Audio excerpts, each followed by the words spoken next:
This is an important topic to me. Being non-partisan will do that to you. I've noticed two major terms used nowadays by two different groups of people. Woke and based. Now, for those of you who are not really awakened to what's happening politically around the world right now, woke is usually a term that is used to describe the partisan left, whereas based is used to describe the partisan right. When you hear woke, you assume left. When you hear based, you assume right. It's pretty cut and dry. I'll give you more examples. Bear with me for a moment. Just assume the first one I say is on the left and the second thing I say is on the right. Ready? Pro-abortion, anti-abortion. Pro-gun control, pro-Second Amendment. CNN, Fox News. Liberal, conservative. Progressive, traditionalist. Democrat, Republican. Labour, Tory. Blue pill, red pill. Biden, Trump. Wendy's, Chick-fil-A. May 25th, Jan 6. Example over. Do you get what I'm saying now? There's clearly two major sides dominating the cultural space right now. Each with their own language, each with their own way of thinking, their own values, political stances, ideology, basically their entire worldview. Now you might say to yourself, but we are in the day and age of the internet. People can have healthy discourse. To assume this, you would be wrong, especially in a day and age where people are getting censored for having different opinions than the status quo. If people were able to have healthy discussions with another, there would be a lot more nuance explained and explored. But there's none.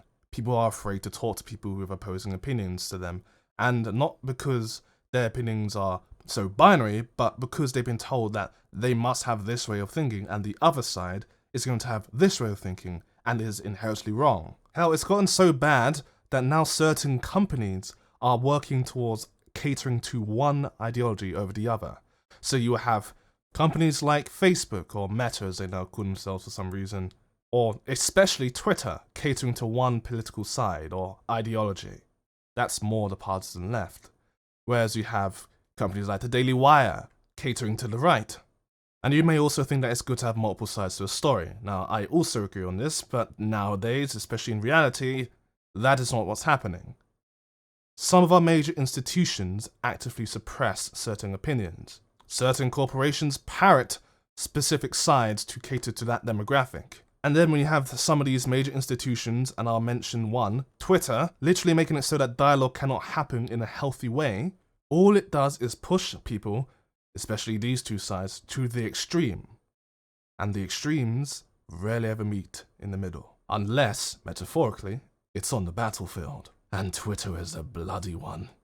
And the worst thing is that most people are not this extreme on either side. Most people are somewhere in the middle. Now, people are usually called moderates for this, and I'd argue that the most of the world are moderate, by that definition. But most of the world are not politically affiliated. Most of the world has a 9 to 5. Most of the world are raising kids. Most of the world are trying to feed their families. Most of the world are not paying attention to the political squabbles that are dominating our culture. Most of the world are playing Call of Duty or Fortnite. Most of the world are watching Stranger Things or breaking down how crap Game of Thrones was, or watching their favourite influencer on TikTok, or watching some random Brit on YouTube who definitely deserves a subscribe right now.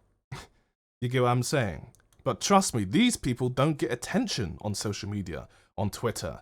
These people don't go trending, no. It's the people on the extremes. The extreme left and the extreme right are the ones who get all the clicks. They're the ones who everyone pays attention to because usually their opinions are so outlandish. It's where terms like far left and far right came from. Most people are not far left. Most people are not far right. Most people just get on with life. Most people are trying to date. Most people are trying to sleep with someone. Most people are trying to go clubbing or hang out with friends or go hiking or something, or game, crack open a cold one with the lads, or upgrade their new Mazda MX-5 they just got. Some people are just trying to move out their parents' house. Some people are trying to get a mortgage. Some people just want to travel and explore what the world has to offer. But that's not what you hear about on BBC News or ITV or CNN or Fox or Twitter, and I am generally speaking. And at the same time, a lot of the people who are not being heard are also not paying attention to the political squabbles that are happening. There is a massive disconnect in society and a lack of empathy with it. People don't empathize with the people who are doing all the things I mentioned over the past couple of minutes. People are paying attention to the extremes on the left and the right. They're paying attention to people who are willing to go to war to defend their rights to own firearms in America. There are people fighting for their right to get abortions. There are people fighting for their right to say what they want to say, or their right to protest. Meanwhile, the couple around the corner, James and Tina, are trying to get their kids to school, and they go to fill up their petrol tank or their diesel tank and find out that petrol prices are at a record high. Why is that, they wonder? I guess that this is just how the world is. Petrol's doubled in price and is getting higher by the day.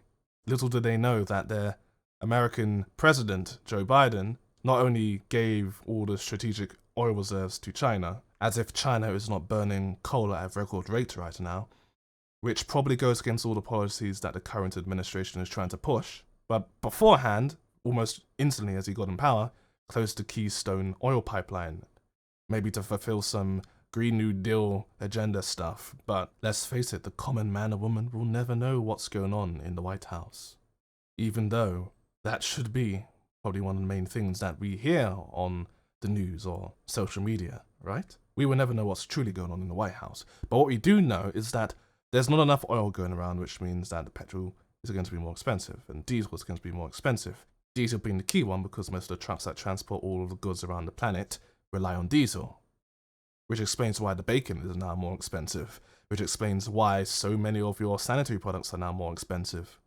And they say, just get an electric car or a hybrid, right? Because everyone can afford a £50,000 electric car, right? Well, I'm sure the rich can afford such things. Or the people who get all the clicks and all the attention, who have massive YouTube channels. Maybe a Twitch streamer who also has an uncle who runs a media conglomerate. Maybe he can afford it. People with money and influence and power. The elite, in other words. Maybe they can afford that. But the common man and woman, can they afford such a luxury? And if they can't, don't they also deserve to be heard? We rely on the media for a lot of our information, the common individual, right?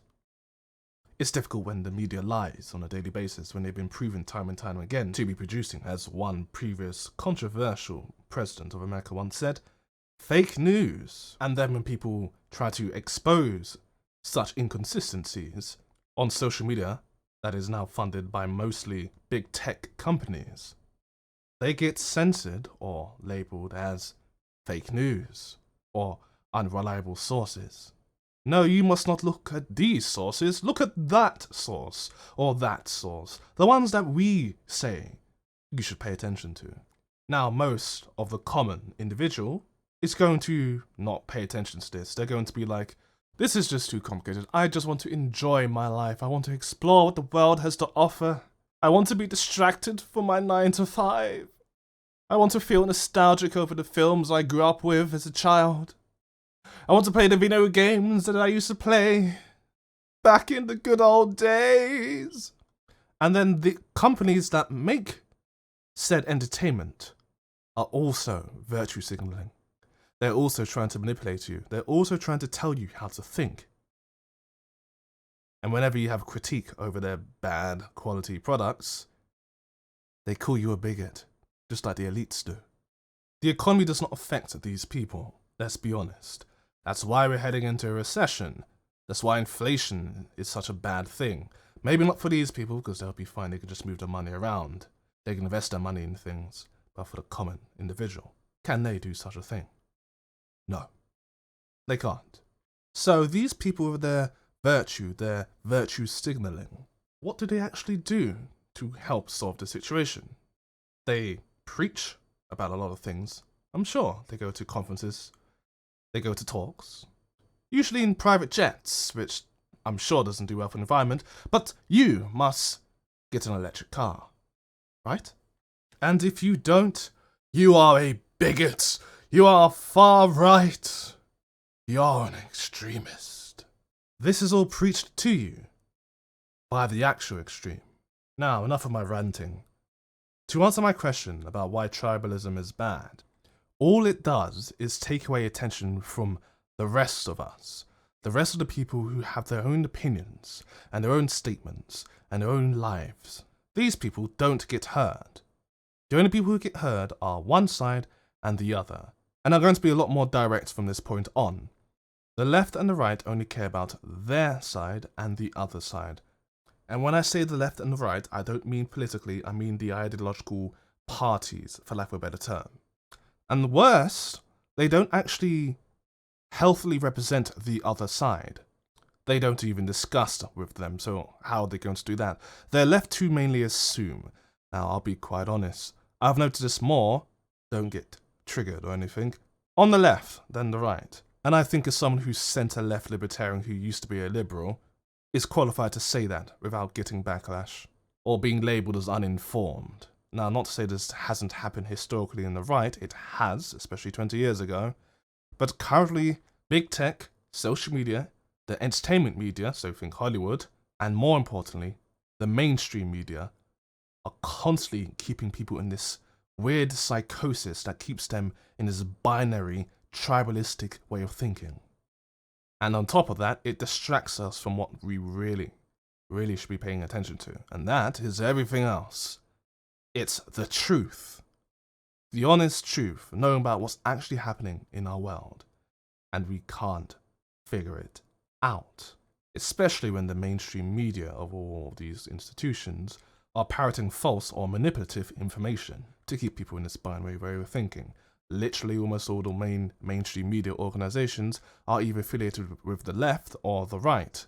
There's no moderate or independent one that is getting any traction. Now you have some that are trying to do this, but then they get censored, especially on YouTube. But the mainstream sources are not, and they are the ones who are mainly affiliated with the people who are in the elite class. There are 4 classes, contrary to popular belief: working class, middle class, upper class, and then the elite class. Think Klaus Schwab of the World Economic Forum. Elite. Think of a lot of the world leaders. Elite. Greta Thunberg, an activist. A little girl who goes around saying, "How dare you!" lecturing us of her false, moral, uninformed virtues. Meanwhile, her colleagues go around in private jets all the time, eating the most expensive food, getting security details, usually going in limousines or expensive cars, as they preach to us about saving the world from global warming and other random things, right? They think that they're better than us. And so they put us all against each other and they lock us into this binary way of thinking, left versus right, woke versus based, as if there's no nuance, as if there's no middle ground to be reached, as if we cannot communicate with the other side, as if there's only 2 ways of thinking, the correct way and the other way. Like you can't be wrong, you can't be partially right, discussions can't happen. You cannot call yourself an integrous, moral being if you're not willing to hear opinions that you would not usually be exposed to. And more importantly, you are worse of a person, the scum of the earth, if you try to manipulate people against each other based upon these weird tribal premises. So, to conclude, because this video has gone on long enough, why tribalism is bad? The answer is because it distracts away from the actual problems. It doesn't solve anything. It locks you into a box to fester, and it makes you stay in an echo chamber where you can't hear anything else because you're afraid of opposing opinions attacking your arguments. If you can call it an argument, but usually arguments meant to be had against other arguments. You're not having an argument if you are locked in your own box, where no one can actually hear what you have to say and can critique it. It's actually rather egotistical to act like this. I'd argue a lot of these people have a lot of ego issues. I know this because I've spoken to white supremacists as a black person. You understand? When you talk to these people and they get to know you as an individual, they suddenly see past the binary way of thinking that they've been brought up in. Some of those people are not white supremacists anymore, and they would not have changed if they were locked in an echo chamber. And I wouldn't have been a part of that if I was locked in an echo chamber. I think highly of some of those people who used to be white supremacists, and it's because I know them personally. I don't see them as the other, I see them as an individual. The tribalism between the left and the right is destroying the moral integrity of today's society, and it will get worse if we do not solve this issue now. So I tell you, viewer of my video, talk to people, get to know people. Expose yourself to other moral frameworks so you can enrich your own. Nobody is perfect. I know I'm not, and I'm bloody amazing. Just ask the bubbly one. But do you know what? We can get close to being perfect if we work together, not against each other. I don't mean to sound like a hippie, but it is that simple. The less people have open discourse with each other, the more people are left in corners to fester. And when people fester, they go bad. They get rotten. Understand their perspectives. Have healthy discussions with them. Encourage people to have healthy discussions with you and other people. That's how we actually break echo chambers. That's how we create a discussion. And those discussions will allow us to solve the issues that are plaguing our planet once and for all. It's not in the way that Greta Thunberg keeps telling you at these conferences where she shouts, "How dare you?" and tries to gaslight you into thinking that you're a terrible person. You should turn off all the power in the world so you can put wind turbines and solar farms up, as if the world can just transition into that. No, let's have a healthy discussion and find alternative solutions to it. Because if we don't, we end up with what happened in Texas last year. Who would have expected Texas to turn into Antarctica for a week? I had friends who had no power in Texas. It would have been better if we had discussed some alternative solutions. Let's talk about nuclear. Notice that the elites don't talk about nuclear, and it's because they have a political agenda to not use nuclear. They want to actually do the Green New Deal thing because it benefits a lot of companies that are working in tandem with the people who are running the show in Congress. It's simple. And they use Greta Thunberg, the cute little girl from Sweden with Asperger's or whatever it is, to make you feel like a bad person, and then you blindly listen to her because poor little girl's scared for her future. We must do what she says, as if she knows anything. She probably is being told what to say by the people running the show, the elites, because the elites think they control everything. If you listened to some of the stuff that a lot of these elites said, did you see the thing on the World Economic Forum website that said you own nothing and be happy, as if they can decide what will make us happy for us? They think they are superior. No. Don't let them think that. Fight back at the tribalism. That tribalism distracts you from actually seeing the real issues. Like Bill Gates buying up a bunch of farmland. Don't you think that's a bit fishy? Why don't the news talk about that? It's probably because some of the news organizations are owned by these people. How the Washington Post is owned by Bezos. Keep that in mind. The tribalism is manufactured. You can have discourse without tribalism. That's how we flourish, that's how we grow, that's how this becomes the new age. I don't want to be ruled by authoritarians who think they know more than me and think they know better than everyone else, and then try to gaslight us into fighting each other whilst they continue to control things from the shadows. I do not want to live in that world, and I do not want to raise kids in this world, and I do not want anyone on this planet who is good and is not any of this elite nonsense to go through this either. This is how we make a stand, and it's not going guns a-blazing against the opposing side. It's simply talking to people. The elites lose their power once we start talking. Remember the political spectrum that I showed earlier in the video? We obviously know about the left and the right, but we always forget the up and the down, the authoritarian and the libertarian. The elites are authoritarians. When you're more liberty-minded, you're harder to control. And when you're harder to control, you're able to do more research in your own accord to learn more about the world and how the world works, and you can pass that information down to your children and your children's children, and they can grow and enrich themselves and become better individuals as well. It would mean that the future generations don't have to go through a lot of this stuff. It would mean that the future generations can expand into the stars without the petty squabbles holding them back. And it means that they can learn from history that hindsight is such a wonderful thing.